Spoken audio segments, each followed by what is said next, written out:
Howdy folks, hope you're all having a good one. And wait, stop, where are you going? No, come back. Look, alright, I know it's a submarine replay, but trust your Uncle Jingles. I don't like submarines either, although I probably don't like them for the same reasons as most of you. I don't like submarines, and I don't think that they should be in World of Warships, because in order to make them work in this game, Wargaming have had to basically create things that in almost no way whatsoever operate like the actual submarines that they were based on, because if they did, they would be slow and boring as hell to play. So they've had to take some extreme liberties with the laws of physics in order to actually make submarines playable. And the poster child for that is pretty much the U-4501 here. This is a coal submarine. You can buy it for coal in the armory. And it's being played for us today by Hologod in this Tier 10 domination battle here on the trap map. Look at how fast this thing is going underwater. That's more than 30 knots. I think it's going to top out at around 35. So in other words, this thing is doing the same speed submerged as the average speed of most Tier 8, 9 and 10 gunboat destroyers. And just to put that into context for you, the fastest U-boat ever built, the Type 21, had a submerged speed of about half of that. In fact, the average speed of a submerged U-boat was anything between 8 and 10 knots. Now I get it, you have to make these things fun to play, but if you have to bend the laws of physics that far to make something playable, maybe it doesn't belong in the game in the first place. However, they are kind of here to stay, so you just have to learn, like aircraft carriers, to put up with them. Unlike aircraft carriers, however, there is actually some counterplay against submarines. Submarines don't get to just attack you without you being able to fight back.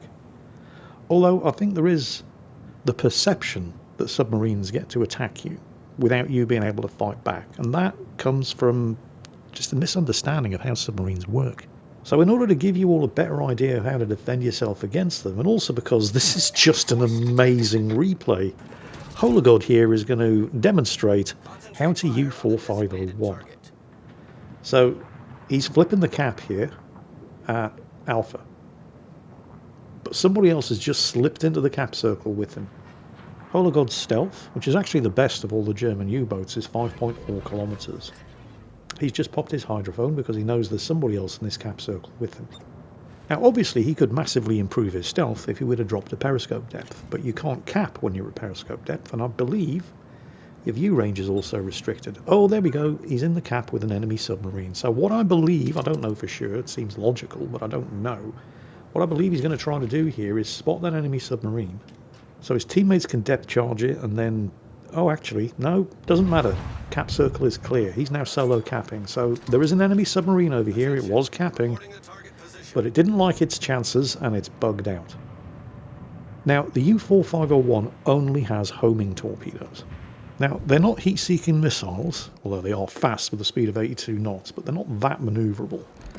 You have to have pinged a target in order for them to home in. So standard tactic is to wait for the torpedoes to be more than 20 seconds away from the target, ping the target, and then if the target clears the ping with its damage control, if it's left the ping too late and the torpedoes are going to hit anyway, which is exactly what's happened here with the Schlieffen, then just let them hit anyway. If it clears the ping in time, well, damage control's on at least a 1 minute cooldown and you can ping the target every 20 seconds, so just ping it again. The submarine, however, does not have it all its own way, because when you use that sonar ping, it reveals your approximate location on the surface. And Hologod just had his fuel system damaged, which means that he's now leaking oil, and the oil slick is providing a much more precise indication of where he actually is. And you have to surface to repair that, which he obviously isn't going to do under fire like this. There's an enemy submarine over there.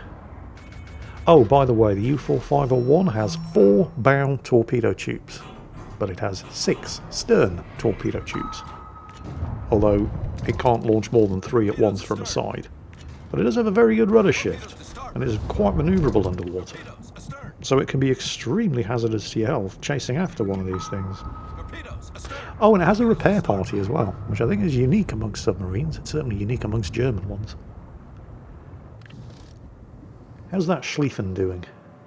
Oh, he's dead. That's equalised the kills, taken out by the friendly chief and secondaries. Oh, those are actually not much of a problem if you're in the submarine. If you've mistimed the turn and you don't have the rudder shift to dodge, you can just go underneath them. He did just score 3 torpedo hits on something. Well, okay, there's the enemy submarine. It definitely doesn't take 5 torpedoes to sink a U-4501. It has a criminally low amount of health, so I think he probably scored a couple of torpedo hits on the enemy Harugumo, responsible for that very, very angry-looking smokescreen. Pinging randomly into a smokescreen may seem like a waste of time, but if you've noticed, the submarine player actually gets a medal ribbon for every successful sonar ping that hits a target.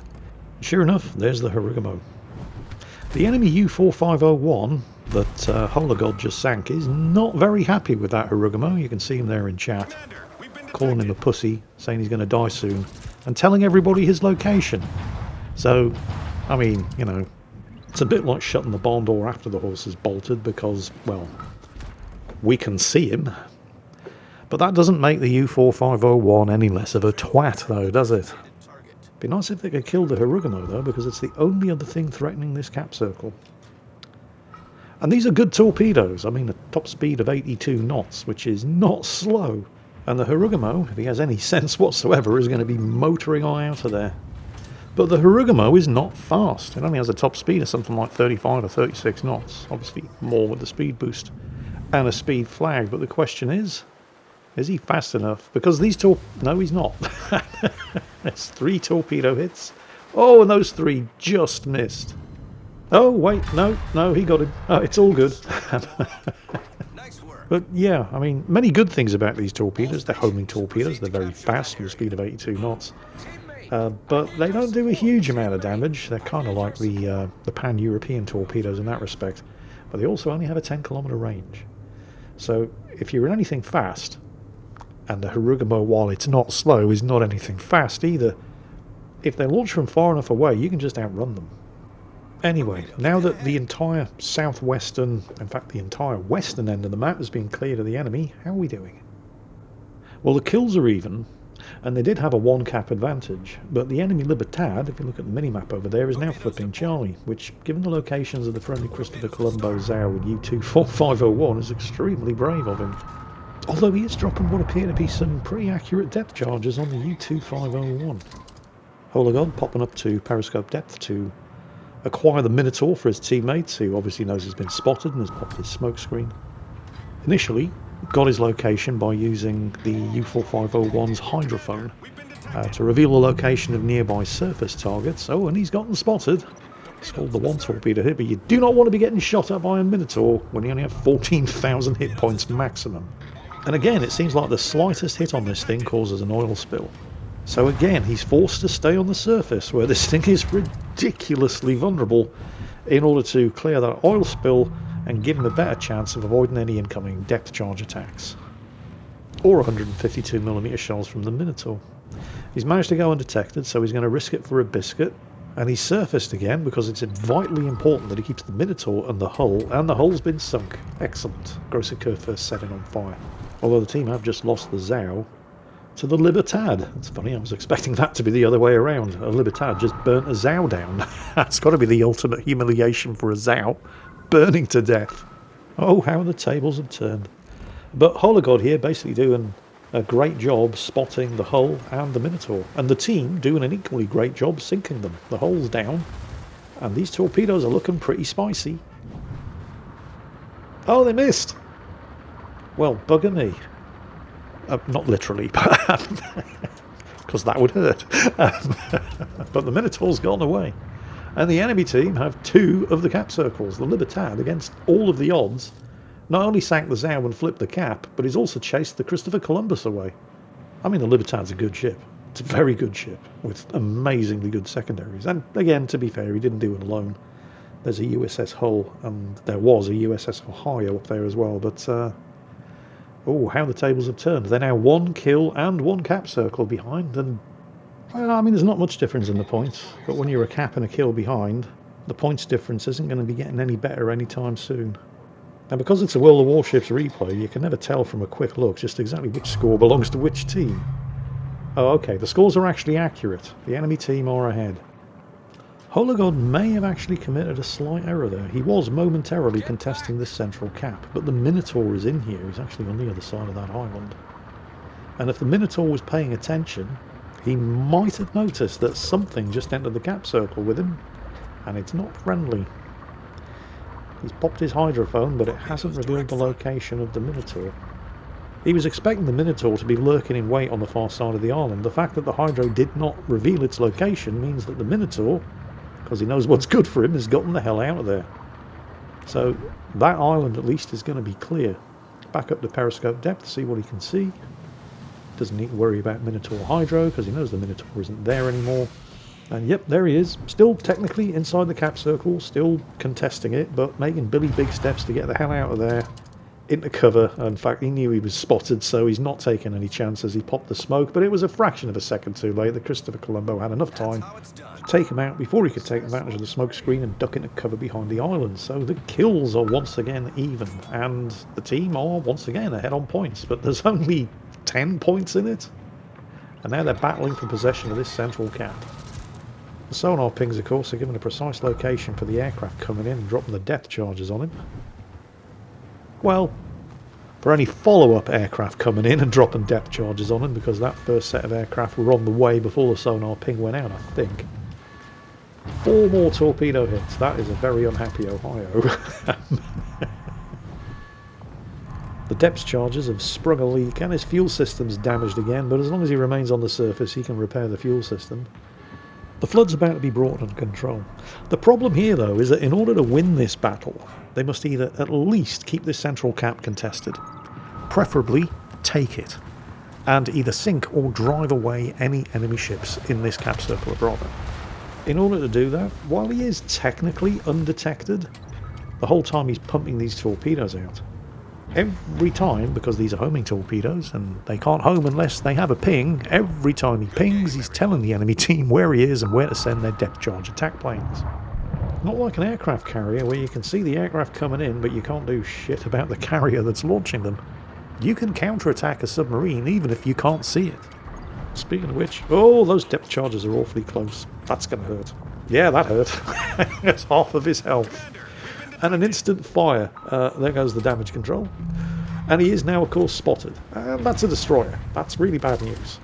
And now he's taken even more damage. Remember, this thing only has slightly less than 15,000 hit points, although it does have a heal. Oh, that USS Hull is in hot pursuit. And it's coming around the side of the island where his teammates aren't able to shoot at it. Although if it chases him... Although, hang on. Maybe he doesn't need his teammates.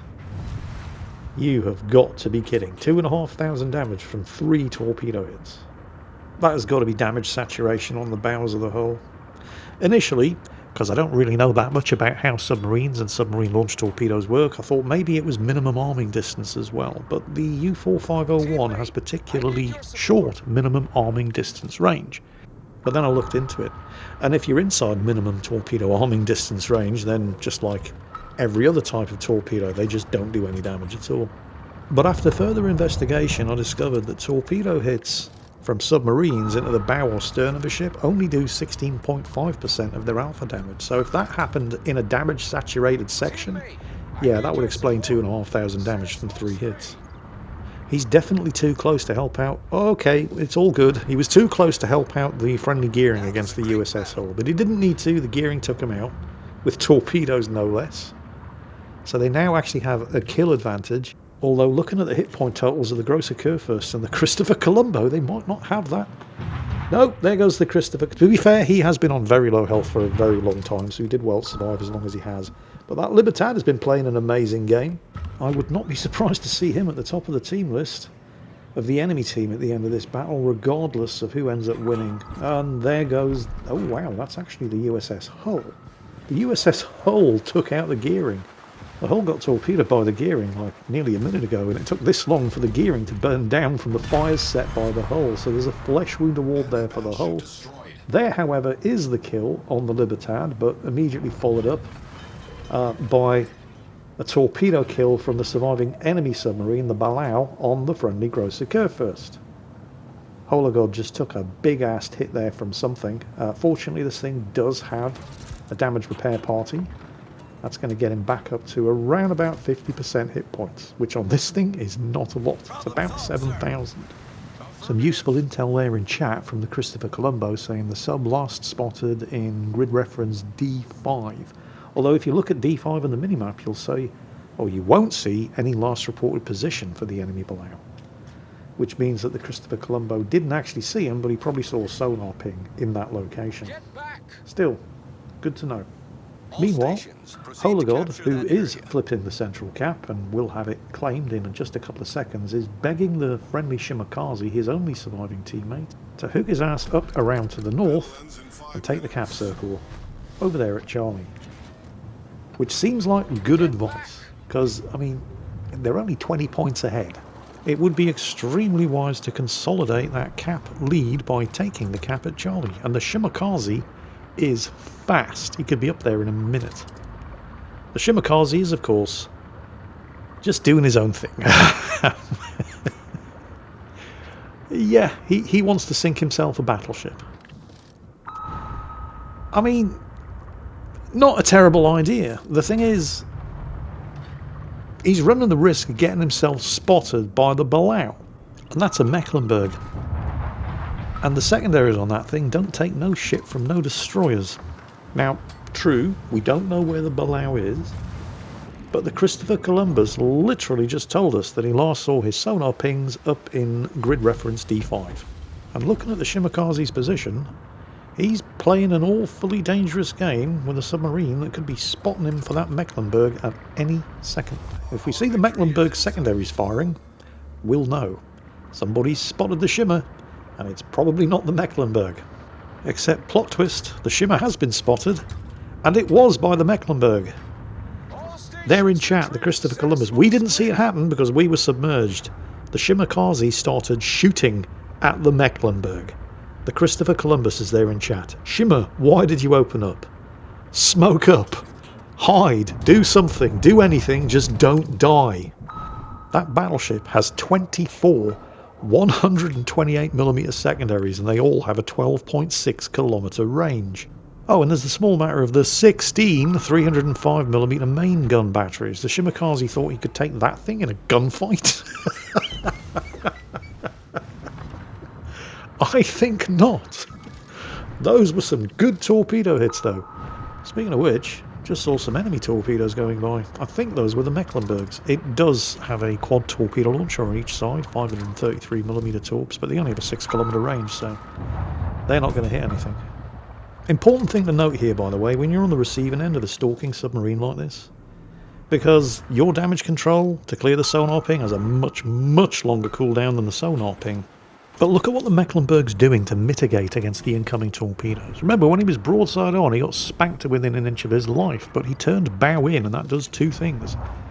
It reduces the chance that the torpedoes are going to hit in the first place, because while they are homing, that doesn't make them heat-seeking missiles. And also, any submarine-launched torpedoes that hit the bow of the stern only do 16.5% of their maximum alpha damage. And it's a battleship, and it has torpedo damage reduction built into that anyway. Of course, none of that's going to help if you eat a Shimakaze torpedo. Still got his depth charge attack planes out, though. But it looks like they've missed. So, now you just need to finish capping B.